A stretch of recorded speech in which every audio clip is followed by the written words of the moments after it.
Hello everyone, a very good afternoon to all of you. और आज IR का एक क्वेश्चन मींस अ डे में डिस्कस करेंगे। मेरा नाम है कुबेर और मैं स्लीपी क्लासेस में इंटरनल सिक्योरिटी, इंटरनेशनल रिलेशंस और ऐसे पढ़ाता हूं।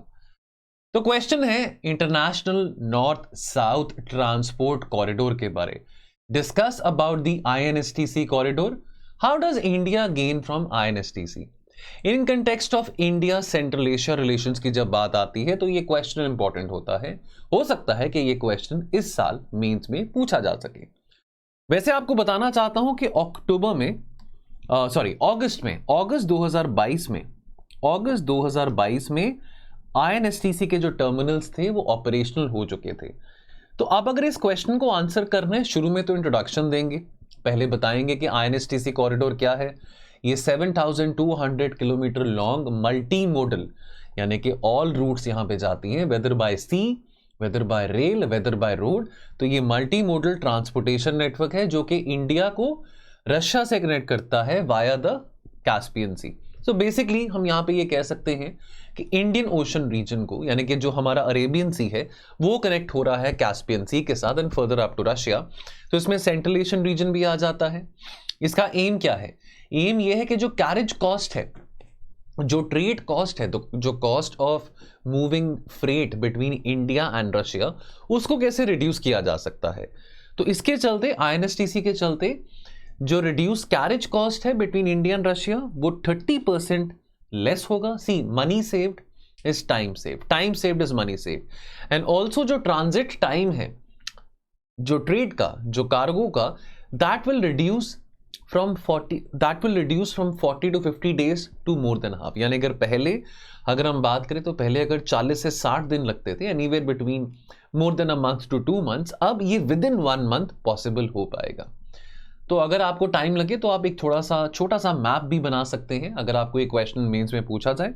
खास करके जो बच्चे इस साल मेंस दे रहे हैं या जो बच्चे अगले साल भी मेंस देंगे, टॉपिक तो रेलेवेंट रहने वाला है, टॉपिक कहीं पुराना नहीं होने वाला, टॉपिक आउटडेटेड नहीं होने वाला है।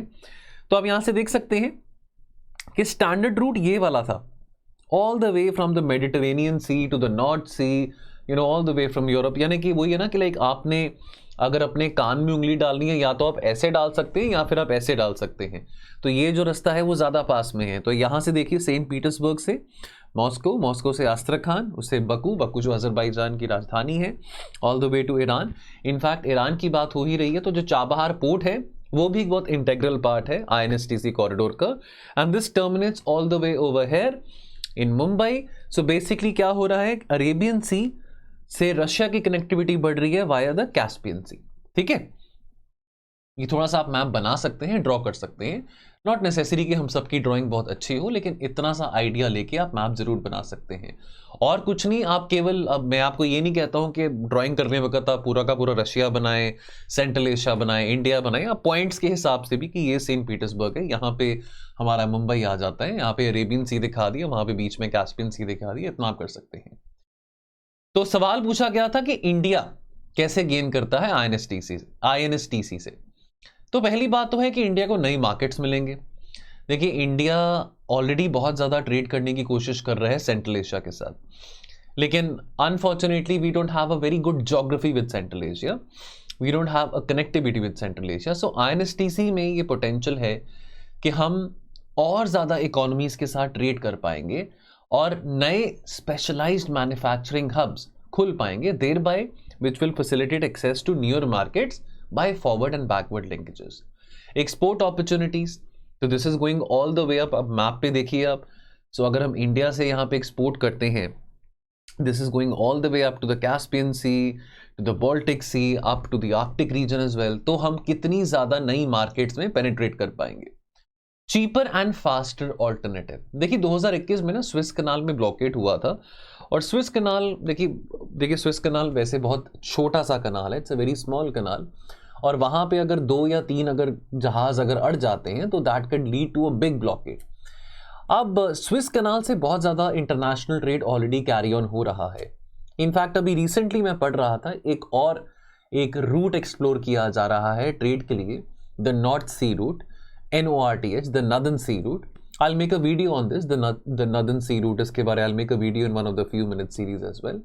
But nevertheless, स्विस कनाल के ऊपर ऑलरेडी बहुत ज़्यादा एम्फोसिस दिया जा रहा था, स्विस कनाल से ऑलरेडी बहुत सारा इंटरनेशनल ट्रेड हो रहा था. So a couple of years back this blockade happened, और ब्लॉकेड के कारण $9 बिलियन के जो गुड्स थे दे वर स्ट्रैंडेड. बहुत भारी नुकसान हुआ था स्विस कनाल को भी और इंटरनेशनल ट्रेड को भी.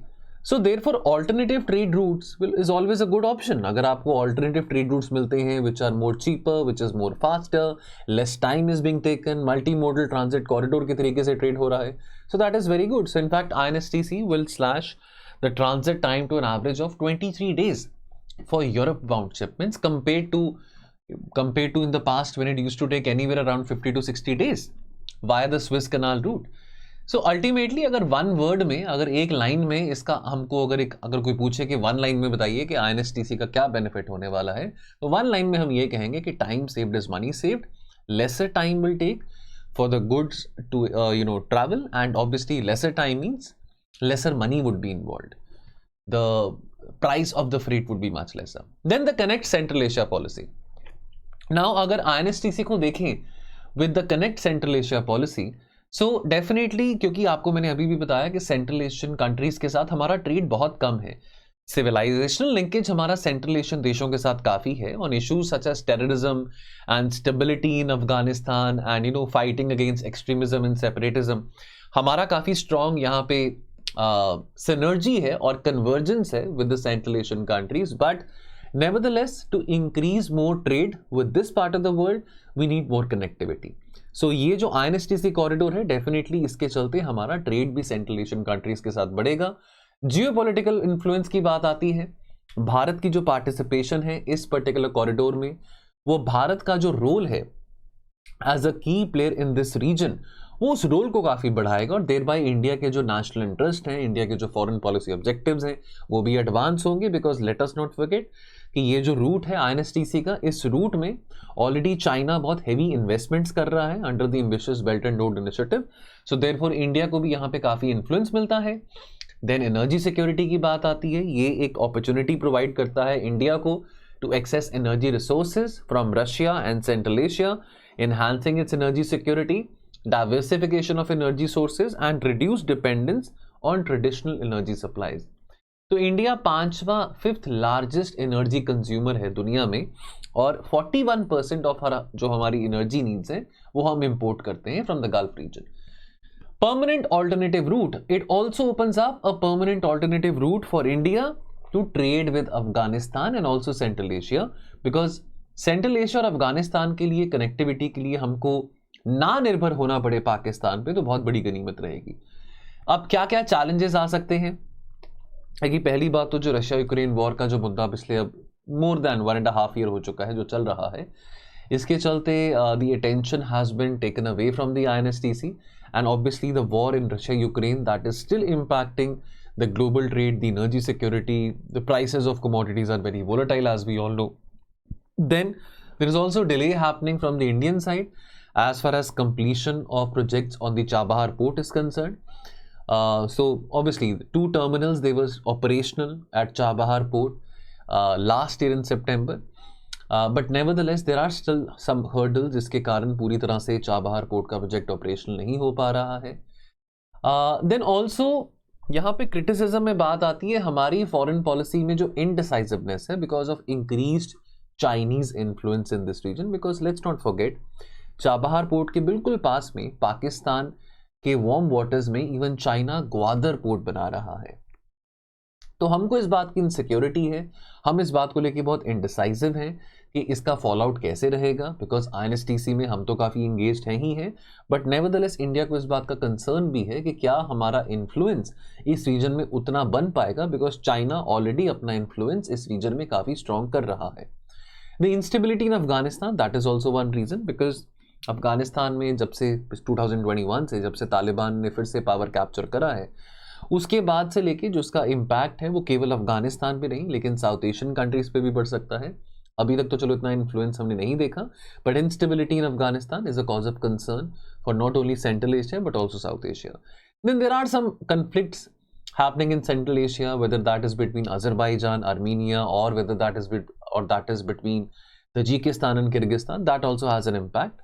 And lastly, the proposed पाकाफूज यानी कि Pakistan Afghanistan Uzbekistan railway project that will complement the China-Pakistan economic corridor, and this will make Afghanistan less reliant on this particular corridor for accessing the Indian Ocean. So the purpose gets very diluted. So way forward, future potential की यहाँ पे बात करें तो ये अगर हम इसको और मजबूती से इस प्रोजेक्ट को अगर आगे लेके जाते हैं और ये और मजबूती से ऑपरेशनल होता है, so we can see building up of more industrial parks and special economic zones across the route, then cross border e-commerce भी बढ़ सकता है, इंटरनेट कनेक्टिविटी स्ट्रेंथन होगी across the INSTC member countries, तो क्रॉस बॉर्डर ई-कॉमर्स ट्रेड भी move काफी strengthen होगा.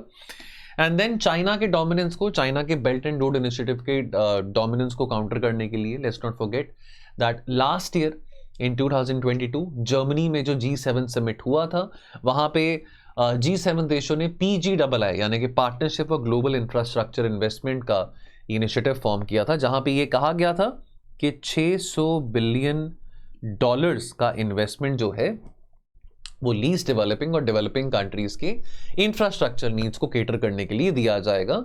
And it was seen as a counter to the Chinese heavily invested Belt and Road Initiative. So maybe India and other like-minded countries can also participate in this PGII initiative, and definitely we would need more public-private cooperation, more public-private investments in the times to come. So conclusion में अंत में यही कहूँगा कि देखिए इस तरह के आज के जो बहुत अनप्रिडिक्टेबल और चैलेंजिंग टाइम्स हैं, जहाँ पे जियोपॉलिटिकल ऑर्डर काफ़ी बदला है, काफ़ी तेज़ी से बदला है post the Ukraine war, INSTC offer करता है इंडिया को एक ऑल्टरनेटिव और एफिशिएंट ट्रेड कॉरिडोर, जिसके चलते इंडिया की इकोनॉमिक कनेक्टिविटी और बढ़ती है with the regions beyond its immediate neighbourhood. In fact अगर मैं सेंट्रल एशिया की बात करूं, सेंट्रल एशिया को इंडिया का एक्सटेंडेड नेबरहुड भी कहा जाता है. बट देयरफॉर ये कॉरिडोर भारत के फॉरेन पॉलिसी ऑब्जेक्टिव्स को और एनर्जी सिक्योरिटी को मीट करने में काफ़ी काम आ सकता है. तो ये हमारा आंसर था. जाने से पहले quick advertisement, Sankalp mains answer writing programme for UPSC 2024. एक बात मैं हमेशा कहूंगा, नॉट फॉर द सेक कि मैंने कोई कोर्स सेल करना है, but only for the sake कि आप हमेशा कभी भी अपना प्रीलिम्स देंगे, चाहे वो 2024 में दें या 2025 में दें, एक बात याद रखना कि आप जब तक मेंस रेडी नहीं है प्रीलिम्स देने से पहले, तो 3 महीने में मेंस की तैयारी नहीं होने वाली है. तो देखिए अभी जो टाइम है ना जनवरी तक का, वो टाइम है कि जहां पे आप अभी मेंस आंसर राइटिंग प्रैक्टिस को अफोर्ड कर सकते हैं, चाहे वो ऑप्शनल की हो, चाहे वो GS की हो. तो संकल्प मीन्स आंसर राइटिंग प्रोग्राम इसी दिशा में निकाला गया है, जहां पे आपके साथ डेली प्रैक्टिस क्वेश्चंस आपको दिए जाएंगे, एलैबोरेट मॉडल आंसर्स आपको दिए जाएंगे, स्ट्रेटेजिक और एकेडमिक आपको मेंटरशिप दोनों दी जाएगी. और साथ के साथ जिन बच्चों को लगता है कि हमने कोचिंग ज्वाइन नहीं करनी है, हम ऑलरेडी 3-4 अटेम्प्ट्स दे चुके हैं और हम एक एक्सपीरियंस कैंडिडेट हैं, या हम यूट्यूब के वीडियोज़ के माध्यम से और नोट्स के माध्यम से हम पढ़ लेते हैं, लेकिन फिर भी कंटेंट एनरिचमेंट के लिए कहीं ना कहीं कंटेंट में तो कमी रह जाती है, चाहे वो प्री है चाहे वो मेंस है, उसके लिए हम क्वालिटी इंप्रूवमेंट प्रोग्राम लेके आए हैं which is available only at 12,000. आपको अच्छा लगे हमारे इन कोर्सेज के बारे में जानकारी लेने के लिए टोल फ्री नंबर पे कॉल करें. कुबेर लाइव अगर आप कोड यूज करते हैं, कुबेर लाइव अगर आप कोड यूज करते हैं तो कुछ ना कुछ एक्स्ट्रा डिस्काउंट आपको जरूर मिलेगा. तो विदा लेता हूं, मिलेंगे बहुत जल्द अपने अगले वीडियोस में. Thank you so much. जय हिंद.